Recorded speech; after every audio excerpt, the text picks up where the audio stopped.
کہ اللہ انسان کی شارگ سے بھی زیادہ قریب ہے۔ من حبل الورید، سورہ قاف اس کے اندر یہ آیت آتی ہے، من حبل الورید، اللہ رگ جاں سے بھی زیادہ قریب ہیں۔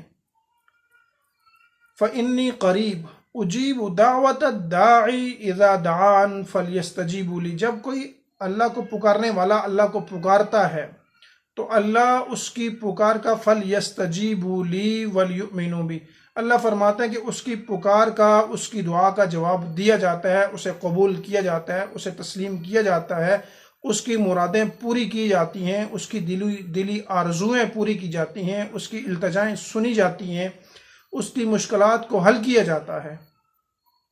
اب ہم جب دعا کرتے ہیں تو دعا کرنے کے لیے سب سے بہترین جو آداب نبی کریم صلی اللہ علیہ وسلم نے ہمیں سکھلائے ہیں، ان کو اگر ہم فالو کریں گے، ان کو ملحوظ خاطر رکھیں گے، تو اللہ رب العالمین ہماری دعاؤں کو، ہماری پکاروں کو، ہماری التجاؤں کو سنیں گے بھی اور انہیں قبول بھی فرمائیں گے۔ دعا کرنے سے پہلے اللہ تعالیٰ کے ہاں عز و انکساری اختیار کی جائے، اور دعا کے آغاز میں اپنی کمی کا، اپنے عجز کا، اپنی انکساری کا اعتراف کیا جائے کہ اللہ میں تو کچھ بھی نہیں ہوں، میں تو کچھ کرنے کے لائق ہی نہیں۔ نبی کریم صلی اللہ علیہ وسلم نے ارشاد فرمایا کہ حدیث ہے نبی کریم صلی اللہ علیہ وسلم کی کہ اللہ تعالیٰ سے جب مانگو صلی اللہ من فضل، حدیث کے الفاظ ہیں کہ اللہ سے جب دعا مانگو تو عاجزی ایسی اختیار کرو کہ اللہ ہم آپ کے فضل سے مانگتے ہیں، ہماری پاور کچھ نہیں ہے، ہماری قوت کچھ نہیں ہے، ہم جو مانگ رہے ہیں وہ آپ کے فضل سے مانگ رہے ہیں کہ اللہ ہمارے اوپر اپنا خصوصی فضل فرما اور ہمارے حالات کو، ہماری التجاؤں کو، ہماری مشکلات کو حل فرما۔ اور دعا کے آغاز میں اللہ تعالیٰ کی شان میں اللہ تعالیٰ کی حمد و ثنا بیان کریں، جیسے کہ سورہ فاتحہ کے آغاز میں اللہ نے ہمیں سکھلایا ہے الحمدللہ رب العالمین الرحمن الرحیم مالک یوم الدین ایاک نعبد و ایاک نستعین، کہ اللہ تعالیٰ کی حمد و ثنا بیان کی جائے۔ اس کے بعد نبی کریم صلی اللہ علیہ وسلم کی ذات کے اوپر درود شریف پڑھا جائے۔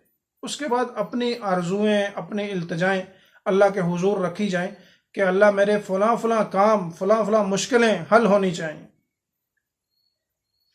ایک ہے دعا، ہمارے ہاں ہوتا یہ ہے کہ ہم دعائیں یاد کر لیتے عربی زبان میں، چونکہ ہم اجمی لوگ ہیں، ہمارے علماء یا عربی زبان سے مناسبت رکھنے والے، شغف رکھنے والے، محبت رکھنے والے عربی زبان کو کچھ سمجھتے ہیں یا انہیں کچھ ترجمہ یاد ہو جاتا ہے، وہ یاد کر لیتے ہیں، لیکن اکثر حالت یہ ہے ہماری کہ ہم اجمی لوگ ہیں، عربی کا ہمیں ترجمہ نہیں آتا، تو ہم عربی دعاؤں کو یاد کر لیتے ہیں لیکن پتہ نہیں ہوتا کہ اللہ سے مانگ کیا رہے ہیں۔ ربنا آتنا فی الدنیا حسنۃ وفی الآخرۃ حسنۃ وقنا عذاب النار، یا کوئی بھی دعا ہے، بڑی قرآن کی جامع دعائیں ہیں، لیکن ہمیں نہیں پتہ ہوتا کہ اس دعا میں ہے کیا۔ ہم روٹین سے ایک آٹومیٹک کوئی چیز ہو تو وہ آٹو چل پڑتی ہے اور کسی جگہ پر جا کر کے کھڑی ہو جاتی ہے، وہ حساب ہمارا ہے دعا کرتے ہوئے، کوئی پتہ نہیں ہوتا کہاں بیٹھے ہیں، کس سے التجا کر رہے ہیں، کون سے الفاظ اختیار کر رہے ہیں۔ بس قرآنی دعائیں ہم نے، معصور دعائیں قرآن و حدیث میں سے یاد کر رکھی ہیں، کسی نے تھوڑی یاد کی ہیں، کسی نے زیادہ یاد کر رکھی ہیں، بس نماز کے بعد یا کسی بھی دعا کے وقت پہ ہم وہ پڑھتے ہیں اور پڑھ کر کے ختم کر کے آمین الحمد، جیسے کہ ہم نے تلاوت کی ہے۔ دعا الفاظ کا نام نہیں ہے، تلاوت کا نام تلاوت ہے، الفاظ کا نام دعا نہیں ہے۔ وہ جو عجز و انکساری سے ہماری اندر کی جو کیفیت ہے اس کا نام دعا ہے۔ اس کو جو الفاظ میں اگرچہ مجبوری ہے، الفاظ سے ان کو ہم ایک شکل دیتے ہیں، ایک تصویر بنا کر کے بیان کرتے ہیں، لیکن وہ کیفیت ہمارے دل کی ہوتی ہے۔ تو دل و جان سے اللہ کی طرف متوجہ ہونا، اور دل و جان سے جب اللہ کی طرف متوجہ ہوا جائے تو عاجزی انکساری کے ساتھ، دل کی پوری تڑپ کے ساتھ اور پورے عجز و انکساری کے ساتھ اللہ سے اپنے حاجات کو مانگنے کا نام دعا ہے۔ رٹی ہوئی دعائیں پڑھ لینا وہ تلاوت کہلاتا ہے، باعث ثواب ضرور ہے۔ آپ نے قرآن کی دعائیں یاد کر رکھی ہیں، وہ پڑھیں گے تو ثواب ضرور ملے گا، لیکن وہ دعا نہیں کہلائے گی۔ دعا تبھی ہے جب آپ وہ آیت یاد کرتے ہیں، یا وہ جو دعا آپ یاد کرتے ہیں اس کا ترجمہ یاد نہ بھی ہو تو کم از کم اتنا لازمی پتہ ہونا چاہیے کہ یہ دعا کیا کہنا چاہتی ہے، اس دعا میں کیا ہے۔ اس دعا کا ترجمہ آپ اپنی زبان میں جیسے بھی آپ سمجھ سکتے ہیں، جن الفاظ میں آپ سمجھ سکتے ہیں، کم از کم اتنا پتہ ہونا ضروری ہے۔ پھر سب سے آسان یہ ہے کہ آپ اپنی مادری زبان میں دعا مانگیں اللہ سے۔ اللہ اور بندے کا کوئی تکلف نہیں ہے، اللہ سے ہماری کوئی چیز چھپی ہوئی نہیں ہے۔ عربی زبان کے الفاظ میں یا کسی اور زبان کے الفاظ میں ہم اللہ کو متاثر یا امپریس کر پائیں گے، ایسا نہیں ہے۔ اللہ زبانوں سے بے نیاز ہیں۔ یہ میری اور آپ کی مجبوری ہے، یہ ضرورت میری اور آپ کی ہے کہ ہم اللہ سے مانگیں۔ تو بہتر یہ ہے کہ ہم اپنی زبان میں مانگیں، جو ہماری کمزوری ہے، جو ہماری مشکل ہے، اس کو اپنے الفاظ میں اللہ کے آگے رکھیں۔ اللہ میری یہ مشکل ہے، اس کو حل فرما دے۔ اور دعا کا مطلب دعا ہو، اللہ یہ میری پریشانی ہے، اس کو حل آپ نے ہی کرنا ہے، آپ کے علاوہ کوئی ایسی ذات نہیں ہے جو اس کو حل کر سکے۔ یا اللہ میں تیرے دربار میں لے کے آیا ہوں، یا اللہ اس کو حل فرما۔ تو دعا کرنے کا معنی یہ ہے کہ آپ کی جو ذاتی ضروریات ہیں، آپ کی دل کی جو کیفیات ہیں، ان کو الفاظ میں اللہ کے سامنے رکھنے کا نام دعا ہے، اس تڑپ کو سامنے رکھنے کا نام دعا ہے۔ معصور دعائیں لازمی یاد کریں، لیکن اس کے ترجمے کا بھی پتہ ہونا چاہیے۔ اپنی مادری زبان میں دعائیں مانگیں اللہ تعالیٰ سے، اور بڑی عاجزی کے ساتھ، انکساری کے ساتھ اللہ سے دعا مانگیں۔ اللہ دعا مانگنے والوں سے خوش ہوتے ہیں، اور جو دعا نہیں مانگتا اللہ سے، اللہ اس سے ناراض ہوتے ہیں۔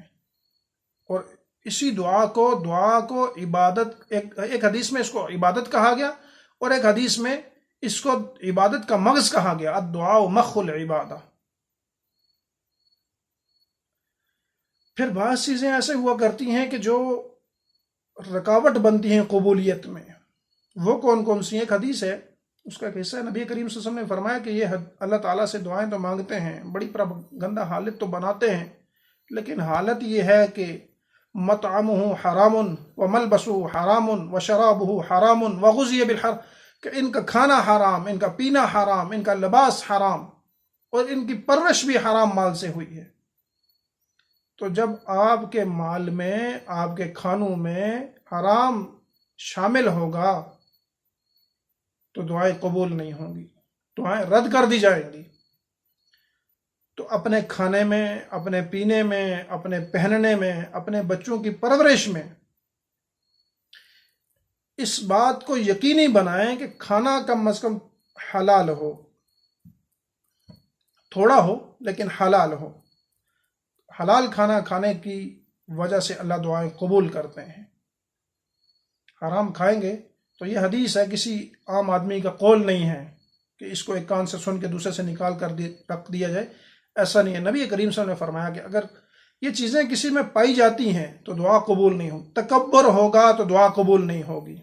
دعا کے لیے عاجزی ضروری ہے، انکساری ضروری ہے کہ اللہ میرے بس میں جو تھا وہ محنت میں کر چکا ہوں، لیکن پھر بھی آپ کے فضل سے سوال کرتا ہوں۔ سأل اللہ من فضلی، اللہ آپ کے فضل سے سوال کرتا ہوں۔